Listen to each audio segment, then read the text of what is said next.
идва дявола, наднича върху тебе и казва: истина ли е казал Бог? Наистина ли е добър? Наистина ли иска най-доброто за теб? Я виж, това, което си искал и си мислил, че е доброто, не ти го е дал. Не се е случило до сега, няма и да се случи. И точно в този момент на уязвимост, когато нещо страшно много го искаш, и ти е нужно Бог да каже да, а Бог казва не. И ти си такъв и се разплакваш долу.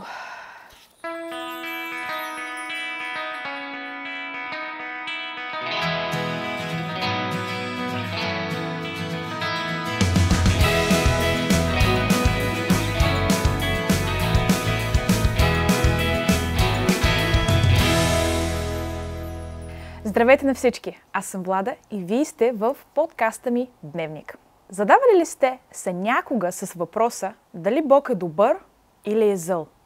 И кое е повече в него? От добрината или от злината? И не знам кой процент хора, които ме гледат в момента, мислят, че Бог всъщност е несправедлив Бог.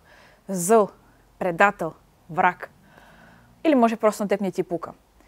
Или пък замисли се в кое вярваш за Бог и кой ти го е казал. Защо вярваш за Бог това, което вярваш и кой е бил източника на това знание. Дали опитността ти, съседа, майка, баща. В книгата Еремия, 29 глава, 11 стих, Бог казва: защото аз знае мислите, които мисля за вас.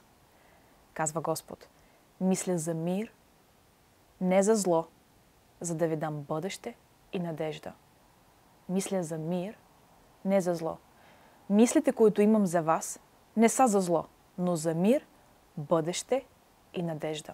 И този пасаж е достатъчен да твърдим, че Бог е добър. Само че контекста, от който съм извадила този стих, казва, че Израилевия народ е изпратен в плен. Само си замислете, в плен. И Бог казва: плодете се и се размножавате в плена, в който сте. Молете се за мир, за града, в който сте, и на вас да ви е добре, защото сте част от този град. Стройте къщи, правете семейства, омъжвайте се, женете се, раждайте децата. И като дойде правилното време, ще ви изведа от там, където сте. Защото само аз знае мислите, които мисля за вас. Мислите за мир, за бъдеще и надежда. И като четеш този пасаж, си викаш: what? Аз съм в трудната ситуация. Обстоятелствата ме притискат. Пленен съм от нещо. Няма изход. И Бог се явява чрез пророка Еремия и казва: стой си мирно там. Аз знам какво правя. Аз съм в контрол. Довери ми се, защото аз имам мисли за бъдеще и надежда. И това, в което си в момента, ще свърши, ще приключи в един момент. Ще се доизгради характера, който ми е нужен в теб. Ще се изградат някакви навици, рутина, благодарното сърце. Ще изкореня това, което не ми е потребно. И когато си в завършен вариант, ще те изведа оттам. А до тогава създавай семейства, раждай деца, женете се, омъжвайте се, стройте си къщи. Обаче, по същото време, дявола не спи и Библията пише, че той обикаля като рекаещ лъв, търсейки кого да погълне. Една от най-великите уловки на сатаната е да посее само малко семенце, само една мисъл. А дали Бог всъщност иска добро за мен?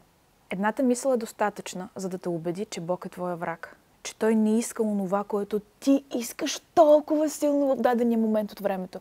Защото когато го искаме толкова силно, автоматично, по презумпция, ние сме сигурни в това, че онова, което искаме, е най-доброто за нас. В моментите на уязвимост, в моментите, в които си се молил за нещо, си искал нещо,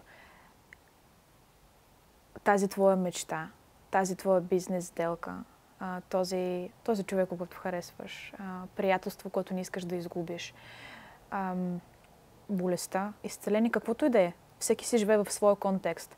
Идваш при Бог и си на върха на силите си и си казваш: Боже, искам да ми кажеш да. Искам онова, за което съм се молила, съм мечтал толкова много време.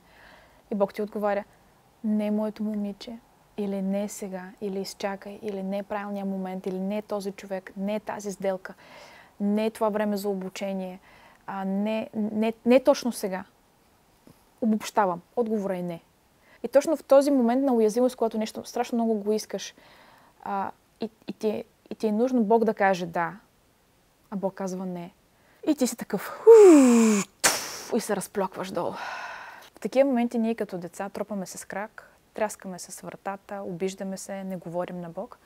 Разбира се, че видимо може да не изглежда така, но вътрешно правим заключение. Така ли?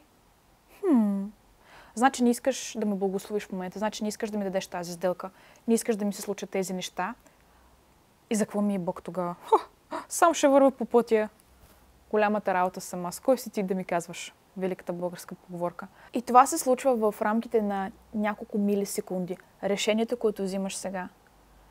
И тази обида, след като вече си почти сигурен, че Бог не иска доброто за теб и ти е казал не на онова, което си искал или все още искаш толкова силно, си казваш, Бог не иска това добро за мен, което искам аз. Той ме е предал, защото ние се чувстваме предадени, обиждаме се на Бог и това семе пада и покълва горчевина.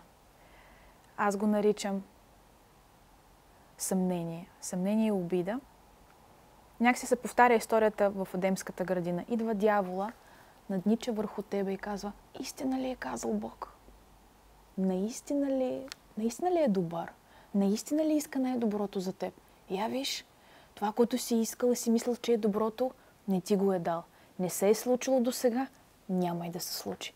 И дявола е майстора да наглася факти и събития в реалния ти живот по начина, по който той си го иска, и ти се чувстваш още по-депресиран, че Богът, в който си вярвал, не те е чул и ти е казал не и не е изпълнил желанието ти. А друга визуализация, която мога да ви дам, ние го правим като деца. Докато сме в плътни взаимоотношения с Бог, в нас върви живот. Живот, енергия, радост, сила извира от нас и ни кара да се събуждаме всяка сутрин, да се радваме на храната, да се радваме на приятелствата, да работим, да постигаме, да спортуваме. Няма как да ви го обясня. Вие си го знаете. Кога сте живи, а кога сте мъртви. И когато се обръщаме с гръб към Бог, ние сякаш късаме пъпната връв от плацентата. Мислики, че на Бог му е зле от това, че сме се отделили и сме се обидили, и така му отмъщаваме, нали? Тропаме се с крак. От тук насетне ще живее така, както искам аз. Но всъщност ние загиваме. Детето, когато не се подхранва от майка си, чрез плацентата, не взима нужните вещества, които са му нужни, за да се развива и да стигне до 9-тия месец и да се роди здрав, ние умираме. И си го причиняваме сами, мислики, че Бог страда от това, че ние се обиждаме. Та днес искам да те питам, какво мислиш, че Бог е? Какво е Бог за теб? Несправедлив, зъл, враг, предател или пък любящ, справедлив баща, приятел? Не винаги разбираш какво прави в твоя живот, но му се доверяваш. От коя страна си ти?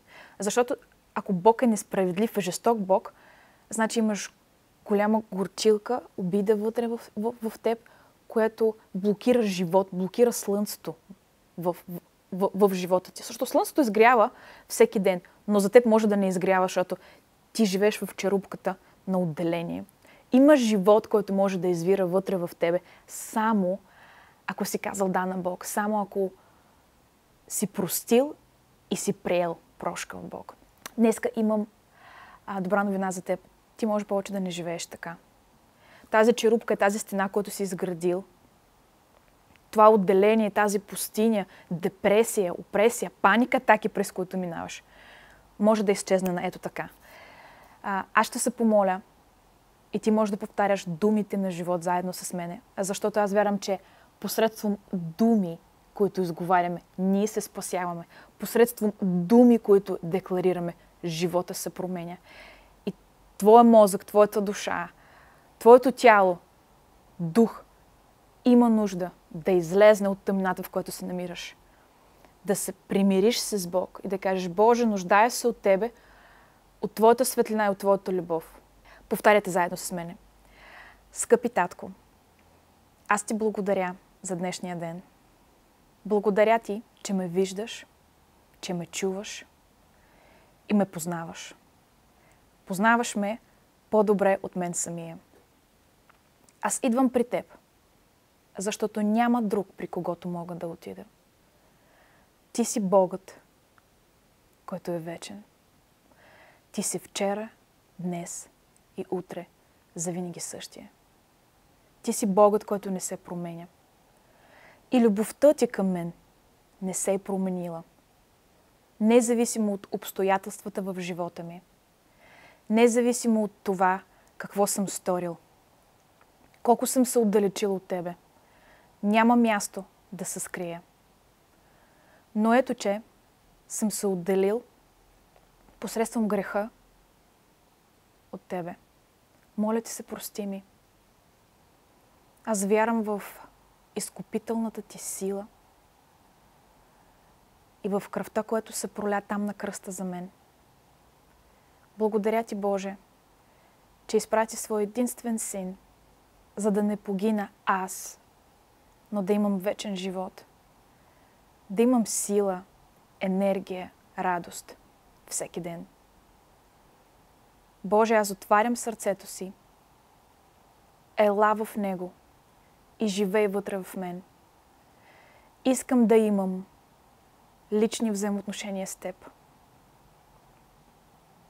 Искам да си ми най-добрия приятел, любовта на живота ми, баща, мъж. Онова, което ми е липсвало през целия ми живот. Моля Ти се, ела и запълни тази празнота вътре в мен. Искам да съм цял отново. Искам слънцето да изгрява по-ярко в живота ми. Да усещам, да чувствам, да знам, че ме обичаш. От тук насетне живота ми никога няма да е същ. Аз се покорявам и Ти се предавам. И това е най-доброто решение, което някога съм взимал. Благодаря Ти, Боже, че моята молитва е чута. Че прекланяш ухото си и внимаваш какво изповядва устата ми. Благодаря Ти, Тате, че си до мен, с мен и ме държиш здраво за ръка. Благодаря Ти, Боже, в името на Исус Христос. От тук насетне аз избирам да живея в Твоя светлина, в Твоята любов, да следвам Словото Ти, което си записал в Библията. Води ме, Боже. Искам да съм Твой. В името на Исус Христос. Амин.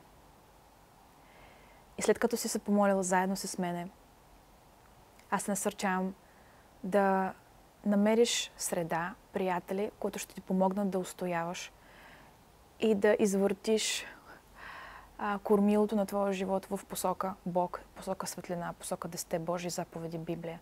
Да намериш църква, каквато и да е тя, където се чувстваш добре, където се чувстваш, че се храниш и се променяш. Православна ли да е, католическа ли да е, протестантска ли да е, харизматична, баптистка.